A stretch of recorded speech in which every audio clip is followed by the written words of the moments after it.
Welcome, ladies and gentlemen, to Month of Trauma here on Reaction and Review. Tonight, guys, I'm checking out a film from 1975. That movie is Croaked, Frog Monster from Hell. I'm going to tell you guys, I do not know a lot about this film. In fact, allow me to itemize everything I know about this film going in. I do know that in certain circles, this film is also known as Rana, the Legend of Shadow Lake. I know that because they actually put the secondary title in really tiny font on the case. So I know that. I also know, and I did not know this when I bought this disc, that this is another one of those movies that is oftentimes cited as the worst thing Troma has ever picked up. Now, the last time I watched a movie which had that kind of acclaim, that was Curse of the Cannibal Confederates, and that movie absolutely sucked. It totally was one of the worst Troma films I have ever seen. This thing could very well join it in that very small list of terrible Troma films that I have watched. I also know that this movie was shot in this state. In fact, it was filmed, I'd say, probably about an hour and a half northwest of here, give or take. About like an hour and a half. I do not think I've ever covered a film that was shot that close to here in this series. I also know that the person who directed this also had a hand in working on one of the worst movies I have ever seen in my entire life, and that is the god-awful sci-fi film Monster A Go-Go. One of the people who worked on that piece of shit made this. I'm going to tell you guys right now, simply because of that, the bar is set incredibly low. I am not expecting miracles from this film, but hey, who knows? There is that ever so fleeting chance that this thing might actually be sort of good. And I'm kind of hoping so, because it will then justify the $3 I spent on this fucking DVD. But the only way I'm going to find out if this thing is any good at all is if I shut up and I push play, and I'm going to do that right now. So, without further ado, it's time to kick back, relax, and check out Croaked, Frog Monster from Hell. Well, guys, I am able to say this much, at least so far. This movie's a little bit dull. I'm certainly hoping that it gets better. I'm certainly hoping we actually get a plot at some point. But so far, it's kind of shit. Did this movie just try to rip off a scene from Jaws? Like that famous scene when Jaws when he takes the female swimmer and pulls her down. They tried to rip off that scene. They even tried to rip off the music, man. That honestly is fucking shameful. Well, guys, we finally got our first, look at the monster. Kind of. The water was incredibly murky and it's very poorly lit, but the monster's totally there. Not sure what the fuck it's supposed to be, but again, at least it's there. Okay, I have a really important question to ask. This entire film is being told in a flashback by the kid in the movie. How the fuck would he have any knowledge of anything going on in this scene? He's nowhere to be found. And we're listening to a character's dying fucking words. How the hell would this guy, years later, when telling the story to someone else, know any of the details that just went on in the scene I just saw? The entire framing fucking device of this film is really beginning to bother me, because it's leaving massive gaping holes as to how in the fuck Kelly knows half of what he's telling. So, wait a second here. Wait a minute. So you're telling me that these three have been in this rubber raft all fucking day. It is now nightfall. They haven't gotten to land yet? There is no fucking lake in this state that is so big that it takes you all goddamn day to go from an island in the middle of it to fucking shore. What the fuck's going on here, guys? So, wait a minute, so they boated all fucking night, or they boated like all day, but they were still able to swim back to the island and get back to their home. How big is this motherfucking lake? I'm really curious now. Well, that ending was incredibly fucking stupid. Anyway, guys, that was Croaked, Frog Monster from Hell. Let's shut that shit off. Jesus. Fuck. Okay.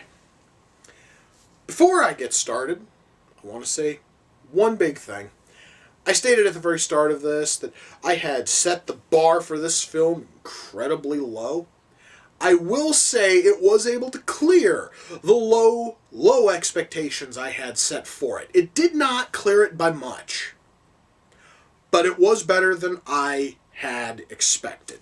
At least I will say that. I'm going to give them credit for not being as big a piece of shit as I feared. It still sucks, but at least it isn't as bad as it could have been. I'm just going to say that. Let's try to explain. Excuse me. Now, let's start with the writing. I'd like to say that the actual story here really would have been good if it was in the hands of somebody better. If it was put in the hands of someone who actually knows how to write a decent story, instead of the three chimps who wrote this thing, we could have had a fantastic film here. We could have had an awesome story. Because really, guys, the whole thing, guys, about the legend of Rana, this like half man, half frog god who lives in this lake, who was treated as a god by the local tribe, who gave him offerings of gold, and they then got bountiful game around the lake, and they think it's because of this frog god Rana, who is now in the present time and is killing people who are screwing with his lake and trying to find his gold. All of that sounds really cool.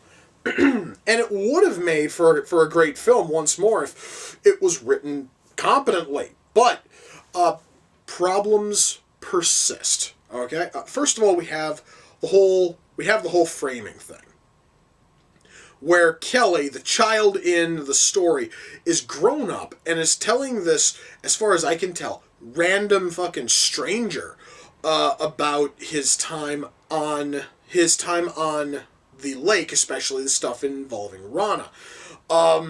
And it's kind of hinted at every single time that they cut back that he's telling her this story because he wants to fuck her, because actually at one point the two of them are nestled up on the floor and he's making out with her, and she's like, no, I want to hear more about this story. Ladies, I really have to ask this because it's been kind of bothering me ever since that scene. If you go up to a cabin with somebody, and I'm going to assume that you're going up there to kind of sort of, like hook up or have some kind of a romantic fling, are you going to force the man to stop so that way he can tell you the story about a gold-hungry frog fucking god in a supposedly bottomless lake? Are you really going to stop all of the friggin' mojo and all that to make him tell this somewhat fucking idiotic story? This very poorly told story, at least based on what's here. What fucking woman would actually do that? Anyway, that though is totally beyond the point. The big issue though with the story is that Kelly is talking about shit that he has absolutely no full-blown knowledge of. How the hell does he know about anything that happens involving the fucking old man and the loggers? What about just anything involving the loggers in general? Because Kelly and the loggers, at least as far as I can tell, were never in the same motherfucking scene. So how the hell does he know that there's three of them? How in the hell does he know what they look like? How the hell does he know what they said? How the hell does he know what they were doing? How does he know that Rana kills one of them at one point? I don't think that they ever found the body. So how the hell is he able to tell this in this story to this random woman? Excuse me. The whole thing, it just brings the entire framing, it brings the whole framing, story down. And if they didn't put that stupid thing in there, which, by the way, the only reason why it's there is so that way we can then cut to the end of the story, and Kelly is now fully grown, and now he's looking for the fucking gold. And do we actually get a proper ending? No, we get a fucking jump scare. We get a jump scare at the very end and nothing the fuck else. Writing here, guys, is terrible. Just simply in terms of that. It doesn't help also that our fucking dialogue here is terrible. Our dialogue here is stiff and lifeless and just awful. And once more, guys, we had here a premise that would have worked great if the writers knew what the fuck they were doing. Unfortunately, instead they opt to just crap out a terrible frickin' film. So yeah, guys, writing here is awful in terms of dialogue and character depth. You are not going to give a shit about a single one of these characters throughout the entire film. You are never going to care about any of them because none of them have any real personality except for Charlie, who is this crazy old codger who knows the entire legend of Rana because he is part of the tribe that was giving fucking Rana offerings of gold centuries ago. It's like he honestly is the only one who has any sort of depth. Nobody else has anything else for depth. And it becomes really boring when you're listening to these dull, lifeless characters drone out dull, lifeless dialogue, attempting to very poorly tell a story that would have been better if put in the hands of somebody decent. Guys, writing here is just a fucking disaster. It's terrible from start to finish, guys, the writing. And once more, the whole thing, it just sort of punctuates just how sad it is that the actual premise to this thing was sort of cool. And then they screwed the pooch by putting this terrible script together. Okay, so anyway, guys, writing here is horrible, and I could probably wail on that dead horse for hours and still not beat every bit of the bad writing out of it. So let's move on to acting. Now, I have always said that when you're given a terrible script, you cannot expect miracles from your actors. And I'm not going to. I am going to say that the actors tried. The actors actually put some level of effort the actors put some level of effort in trying to bring life to these lifeless characters. They tried. My God, it was a fucking Herculean feat, but at least they tried. They failed miserably at it. But at least they tried. I'm going to give them credit there. The acting here is seriously about as good as you are going to get with a script that bad. So, frankly, the acting here is fine. I am not expecting better because the script was just that fucking bad. So, the acting here is basically about as passable as it's ever going to get. What about special effects? Well, let's talk about our frog monster. Let's talk about this frog god for just a minute. That costume is awful. First of all, you really only get to see it clearly like maybe 3 times. And every single time those shots are really short, you maybe get a clear view of this monster. Grand total, I'm talking like frontal view where you can see the head, the face, and like the whole body. All told, maybe about 10 seconds of the film. You actually get to see the mask and the actual like suit in it, and when I say I mean you can see like the whole suit. Which is probably for the best because the suit is incredibly cheap. The mask looks like shit. The thing is supposed to be like a half man, half frog, and it kind of sort of looks like something out of the fucking Twilight, actually it does look like something out of, I believe it was a Twilight Zone episode.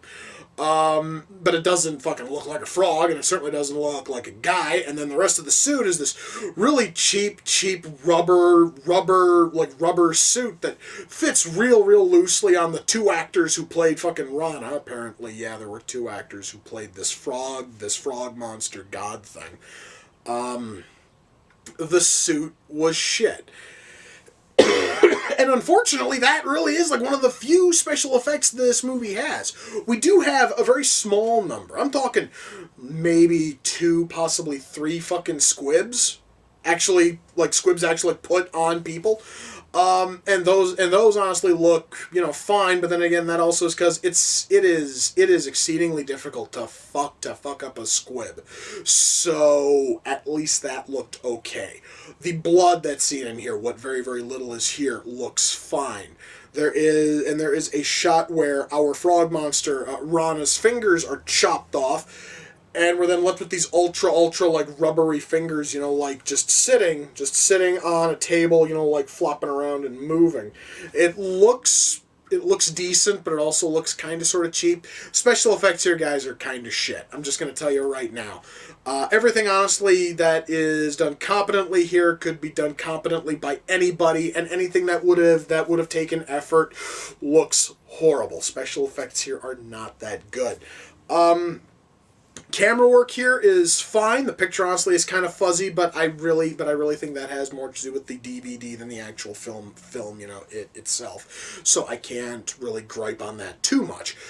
Sound mix here is fine. There actually is like 1, maybe 2 lines of dialogue that honestly are not mixed right, and they kind of seem a little bit off. But that honestly is just so fucking petty and minor that nobody else is going to give a shit, and it's nothing short of a miracle that even I noticed them. So really, guys, sound mix here is fine. The music here is okay. The music here really isn't like anything special, but the one thing though I am going to say is that when they attempted to rip off a scene from Jaws, they also attempted to rip off the music from Jaws, and that one piece of music, it sounds hideous, especially when compared to the Jaws theme. It sounds like shit. I can't believe I'm defending something from fucking Jaws. I hated Jaws, but I have to fucking defend at least one piece of it when a far lesser film is trying to rip off a scene from that film, and trying to rip off the music too. It fails fucking miserably on both counts. I will say that. Ultimately, guys, when all is said and done, am I able to recommend Croaked Frog Monster from Hell? No. There is no way in hell I could ever recommend this, but I am going to say this. At least as of right now, Troma does have this movie on this thing is on the Troma Movies YouTube channel, and if I'd have known that, I wouldn't have wasted $3 on this fucking disc. I am going to provide a link for you guys. By all means, if you're really curious about this thing, swing over there and check it out. But honestly, I'm gonna tell you right now, it is an hour and 29 minutes. You're probably not going. It is an hour and 29 minutes. You're probably going to wish that you spent doing something else. But you still might be interested enough. By all means, check it out. As for me, oh god, I'm really sorry I pissed away $3 fucking on that goddamn disc. Holy hell. Okay, well, I'd like to say that I was kind of expecting better from a month dedicated to Troma films. I'm certainly hoping that the next one at least brings us back into the realm of something decent. But my god, man, this month has sucked so far. I believe I'm going to go and watch a far better Troma film. I'm going to go watch my Blu-ray of Tromeo and Juliet and try to forget about this stupid half-frog god piece of shit. Anyway, guys, with that, we come to the close of another reaction and review. Until next time, ladies and gentlemen, take care, and I will see you all in the near future. Peace.